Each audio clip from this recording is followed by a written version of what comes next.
Olá, bem-vindo ao meu canal. E hoje eu vou continuar falando de outros embasamentos teóricos da prática da alfabetização significativa em uma perspectiva discursiva e de construção de conhecimento.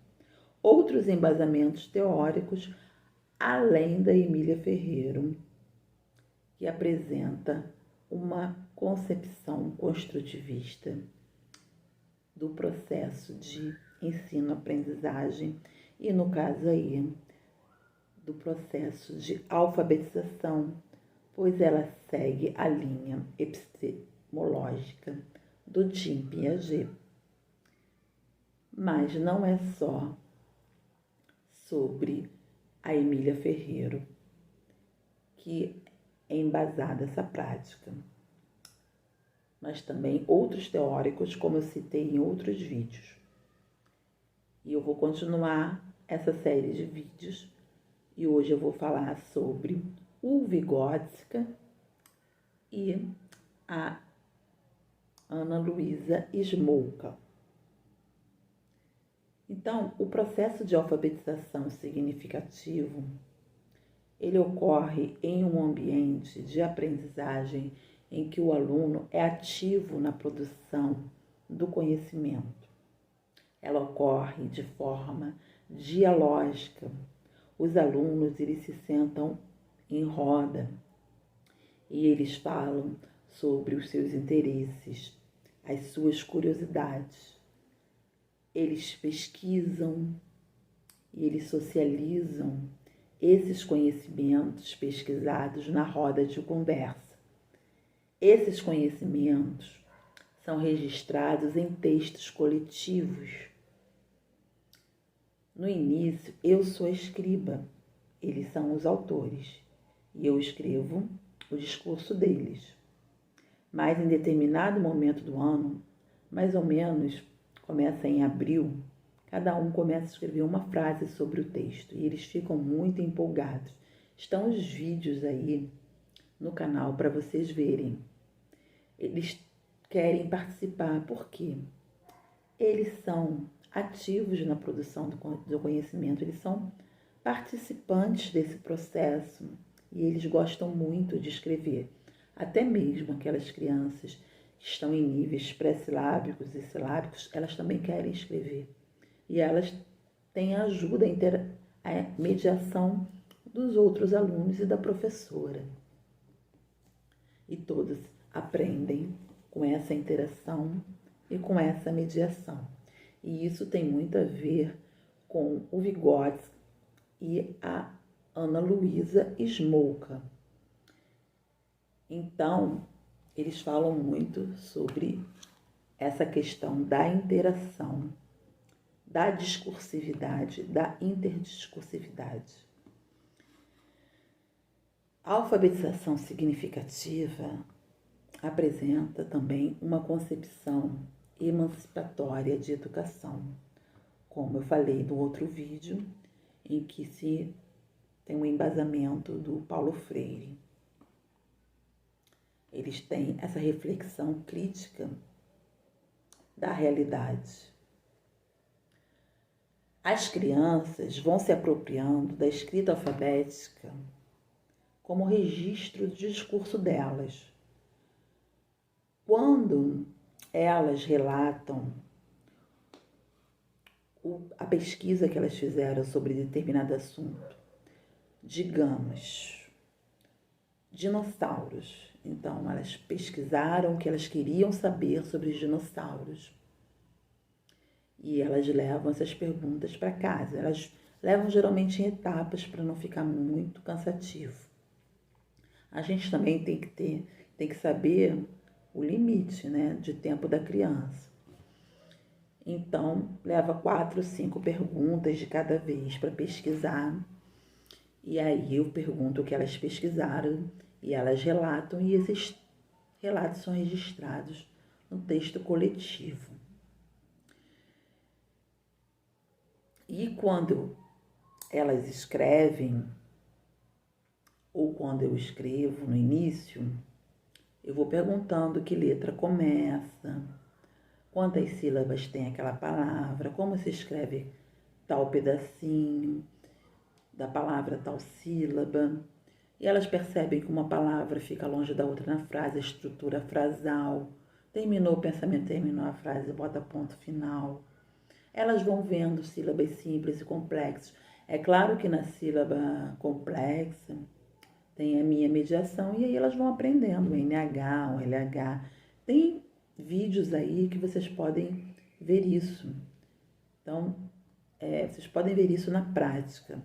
Esse canal, ele mostra prática e mostra teoria. E mostra a prática ali que aconteceu realmente na sala de aula. E é para vocês verem que eu gostaria que todo mundo visse como as crianças aprendem dessa forma. Na produção coletiva de textos, elas participando ativamente desse processo da aquisição da escrita alfabética com sentido. Na produção do texto, um texto que elas são as autoras e de um tema que elas têm interesse. Isso faz com que elas tenham muito interesse e elas ficam muito empolgadas, porque elas veem sentido naquilo. Bom, continuando. Esse processo de alfabetização na produção do texto coletivo, ele não ocorre de forma gradativa. Como eu já falei, elas vão ver sílabas simples e complexas. Então, é claro que depois a gente pode sistematizar, quando elas já chegam ao nível alfabético, essas sílabas complexas, que a gente fala que é não canônicas, né? Tem as sílabas canônicas simples e as sílabas não canônicas complexas. Mas elas vão vendo ali já no contexto o NH, o CH, o LH, os dígrafos, né? Os encontros consonantais na palavra BR, CR, BR, BL, CL, FL, porque ali eu vou fazendo a mediação. Então, por exemplo, a criança falou lá no texto, uma frase lá do texto, uma palavra, digamos, cachorro, né? Então, ali ela vai falar, se elas já estão alfabéticas, elas vão falar como se escreve a primeira sílaba K, C com A, show, elas falam X-O. E RO, R-O. E aí entra a minha mediação. Eu vou falar, mas tem duas outras letrinhas que se juntam. Né? Lembra daquela letra intrometida que eu falo com H, letra intrometida? Então, o C, ele se junta com H, aquela letra intrometida, e faz o mesmo som do X. Então, o C, quando se junta com H, faz o mesmo som do X. Então, como é que vai fazer show? É o CH com a vogal e eles falam O. Então, CHO faz show. Aí, as crianças falam ro, né? Se eu botar um R no meio da palavra, falam R. Vai fazer ro. Para ficar com som forte no meio da palavra, tem que ser dois R's. O R ficar arranhando a garganta com som forte. Ro. Tem que ser dois R's no meio da palavra, entre duas vogais. Então, é uma regra ortográfica. Então, eu vou fazendo essa mediação e eles vão vendo. E eu noto que aparece muito NH, aparece muito R com som fraco. E quando eles vão, é claro, a gente vai trabalhar essas sílabas, né, de uma forma mais aprofundada, eles já viram, então eles já sabem. Porque eu não vou deixar para apresentar o NH, o LH, só depois, quando eles conhecerem todos os fonemas, todas as sílabas simples, né? Então, eles já vão vendo ali. É isso que ocorre. E eles saem, no primeiro ano, lendo textos de livro. Eles leem todos os tipos de textos. Os livros de história, eles leem tudo. Eles não leem A Bola Caiu, A Babá e a Pia. Então, É isso que eu gostaria de compartilhar com vocês. Eles vão aprendendo todas as composições silábicas. As crianças, elas aprendem em interação, na relação. É a relação que faz elas aprenderem, não é a folhinha. A folhinha, é claro que você vai dar, mas é nessa relação realmente que elas estão aprendendo. Então, se você pede para as crianças sentarem, ficarem caladas uma atrás da outra e não ter essa participação, porque você não quer se desgastar, porque eu me desgasto. Eles falam na sala, então a minha sala é uma sala que as crianças falam. Então, se você não quer isso, a criança não aprende com a cópia. Ela vai aprender até porque ela tem ajuda da família. Mas essas que não têm, com a cópia e repetindo sílabas, famílias silábicas. Então, elas tem criança que vai aprender porque ela tem essa ajuda da família. Tem uma família que está ali acompanhando o processo da criança, tem uma participação ativa da família. E tem um ambiente de letramento em casa, né? Então, para essas fica elas têm mais facilidade por causa disso. Elas são autoras e elas são escritoras. E eu vou citar uma frase aqui da Smolka, falar uma citação da Smolka. A alfabetização é um processo discursivo. A criança aprende a ouvir, a entender o outro pela leitura. Aprende a falar, a dizer o que quer pela escrita. Mas esse aprender significa fazer, usar, praticar, conhecer. Enquanto escreve, a criança aprende a escrever e aprende sobre a escrita. Então, é exatamente isso que acontece. A criança, ela vai ter uma ampliação da linguagem. Ela vai aprender a ouvir, a entender o outro pela leitura. E ela vai aprender a falar e a dizer o que quer pela escrita. É fascinante e é apaixonante. Então, ela vai fazer uso social dessa escrita através de textos que ela vai usar socialmente e fazem sentido para ela. Ela vai escrever um bilhete, ela vai ler um livro de história, ela vai escutar uma história, ela vai ouvir o outro pela leitura, ela vai escrever uma receita, depois ela vai fazer essa receita. Então, ela vai praticar, ela vai criar uma história, ela vai ser autora, os outros vão escutar a história dela, que ela vai ler. Então, é uma ampliação da linguagem, um outro sentido. E ela também vai aprender, né, o cognitivo dela, as sinapses, elas vão entrar numa outra fase, porque o cérebro ele se expande, né, cognitivamente. A produção textual ocorre primeiramente com o discurso oral. Então, foi o que eu falei. As crianças, elas relatam o texto e a professora escreve, a escriba. Elas são as autoras e a professora escriba. Depois, em determinado momento, elas vão escrever esse texto. Então, elas vão ser autoras e escritoras.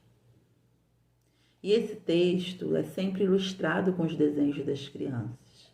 Elas gostam muito. O desenho também é uma das primeiras formas de linguagem. Após o texto coletivo, os alunos produzem o seu texto individual, que se inicia pelo desenho. Depois as crianças escrevem a partir do seu desenho. Deixa eu ver se eu explico melhor. As crianças fazem um texto coletivo e embaixo elas desenham, abaixo do texto tem o desenho delas, no texto coletivo. No texto individual é o contrário.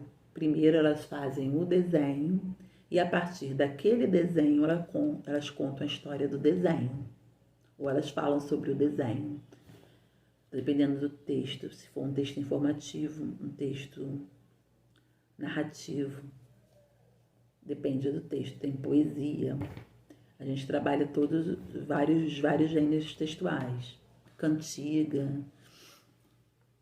Então, esse procedimento didático apresenta uma concepção de que o processo de ensino-aprendizagem ocorre em interação social, processo no qual Vygotsky se refere como histórico-cultural do desenvolvimento humano. O Vygotsky ele fala que o ser humano é um ser histórico-cultural, ele está inserido num contexto histórico-social. Nós só somos seres humanos porque convivemos com outros seres humanos, senão não seríamos seres humanos. Tem a história do menino lobo, né, que foi criado pelos lobos, imitavam os lobos. Ele não desenvolvia a linguagem. A gente só desenvolve a linguagem porque a gente está com outros seres humanos. A gente aprende a linguagem com outro ser humano. A linguagem, se a gente estiver aqui no Brasil, a gente fala português. Se estiver nos Estados Unidos, fala inglês. Então, é primordial, né, de acordo com a cultura. E o nosso comportamento humano, ele é cultural. Então, de acordo com a sua pesquisa, a aprendizagem impulsiona o desenvolvimento. Então, o outro é importantíssimo no desenvolvimento humano. Porque o outro ser humano é que vai ensinar ao outro e aí ele vai impulsionar o desenvolvimento desse outro ser humano.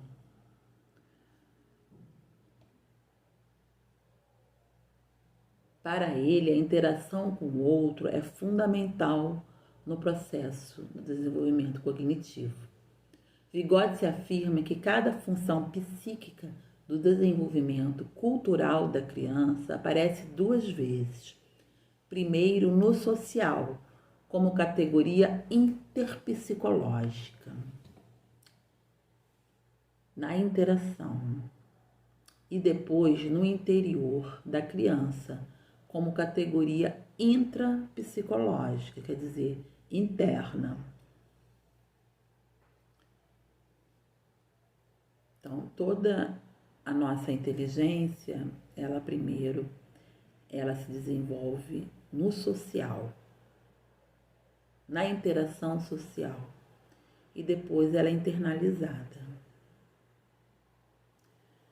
Que aí ela é organizada, né, internamente. A experiência social é fundamental no desenvolvimento humano. Esta exerce seu papel através da imitação. Então, a criança pequena, ela aprende imitando. O bebê, ele bate palminha por quê? Porque ele está imitando um adulto que está batendo palminha. Então, ele está vendo e ele imita. Depois ele começa a jogar beijinho. Né? Depois ele começa a falar mamãe, mamãe, mamãe, mamãe, papai, papai. Porque o outro ser humano está falando e ele está imitando. Então, a imitação é muito importante. E a criança depois, né, ela começa a falar, né, imitar, e depois ela Eu acho que Piaget e Vygotsky, eles se complementam, eles não se contradizem. Na verdade, um complementa o outro. O desenvolvimento, né, os estágios de desenvolvimento que o Piaget fala, eles dependem também, né, da aprendizagem do outro também. Então, para ter a criança desenvolver certa habilidade, ela precisa do outro. Ela precisa estar naquele estágio de desenvolvimento. Então, quando ela chega com 2 anos, ela começa a falar, depois com 3 anos, ela já vai começar, né, com 3, 4 anos, no estágio de dramatizar, né, pré-operatório que o Piaget fala, de dramatizar o que a mamãe faz em casa, a mamãe está cozinhando, ou o papai também está cozinhando, né? Então ela imita, ela começa a brincar de casinha. Então ela está fazendo uma imitação ali, porque é super importante aquela brincadeira para o desenvolvimento cognitivo dela, o desenvolvimento global dela, né? Em todos os sentidos. Então, ao imitar, ela passa por uma reconstrução individual daquilo que é observado no outro. Por isso que brincar é muito importante. Ela está aprendendo brincando. Então, ao imitar, ela realiza ações que estão além de suas próprias capacidades, contribuindo assim para o seu desenvolvimento. Então, por exemplo, ela está lá brincando com Lego e ela vai lá descobrindo como, né? E ela está criando uma casinha e daquela forma não dá, então ela arruma, tenta de outra forma e tenta de outra e finalmente ela consegue. Ela está reelaborando o seu pensamento, reinventando e está contribuindo para o seu desenvolvimento, de acordo com as suas experiências. Então, por isso, quanto mais experiências nós oferecermos para as crianças, mais ela aprende. Mais elementos reais irão estar disponíveis em sua experiência. Mais considerável e produtivo será a sua atividade e sua imaginação e a sua criatividade. Então, tanto o Piaget quanto o Vygotsky é importante nós conhecermos. Então, você está lá com educação infantil, é muito importante, com alfabetização também. Então, é importante a gente conhecer os estágios de desenvolvimento e também o que o Vygotsky fala em relação à interação com o outro, a importância da experiência sociocultural, tá? O desenvolvimento humano. Então, para o Vygotsky, a fala organiza o pensamento. Já para o Piaget, o pensamento organiza a fala. É a chamada fala egocêntrica. Quando vemos uma criança brincando sozinha e falando consigo mesma. Piaget diz que a criança está expressando o seu pensamento interno já organizado. No entanto, Vygotsky fala que é através da brincadeira que ela necessita exteriorizar o seu pensamento para organizá-lo. Então, quando você vê uma criança falando sozinha, ela brincando e falando sozinha, ela está falando para ela organizar o pensamento dela. E depois ela vai internalizar esse pensamento. Então, para o Vygotsky, a criança, ela reelabora o pensamento quando ela está ali falando. Ela está brincando e organizando o seu pensamento. E já para o Piaget, não. Para o Piaget, primeiro ela organiza esse pensamento internamente, e aí, quando ela está falando sozinha, que é a fala egocêntrica que ele fala, ela já está exteriorizando esse pensamento. Então, os desenhos dos alunos são uma constante nas atividades com essa concepção de alfabetização. Os textos, eles são sempre ilustrados pelos alunos, como eu já falei. Pois, segundo o Vygotsky, é uma forma de escrita, é uma das primeiras formas de escrita das crianças. É o que ele fala sobre a pré-história da escrita. O desenho é importante para todas as crianças no processo de alfabetização, além delas se sentirem representadas e orgulhosas de verem suas produções na sala de aula. Então, antes de escrever, primeiro vem de escrever, né, com letras, eles escrevem com os desenhos. Então, tem desenho para tudo quanto é lado na minha sala, tem uma exposição dos desenhos deles e a minha sala é enfeitada com os desenhos, com as pinturas das crianças e com os textos delas também. Então, é importante que as crianças expressem o seu pensamento, interajam umas com as outras, compartilhem as aprendizagens com os seus parceiros. Então, o Vygotsky, ele fala muito na parceria. Então, numa sala que você tem uma concepção interacionista ou histórico-cultural do desenvolvimento humano, você não vai ver uma criança uma atrás da outra, bem longe, e que vocês evitem que elas falem.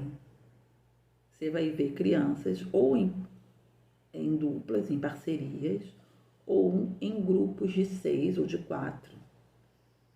Porque é fundamental o outro nessa aprendizagem, a interação com o outro. A criança aprende com o outro e com a professora. Estou falando no ambiente escolar, também aprende no meio familiar, na sociedade.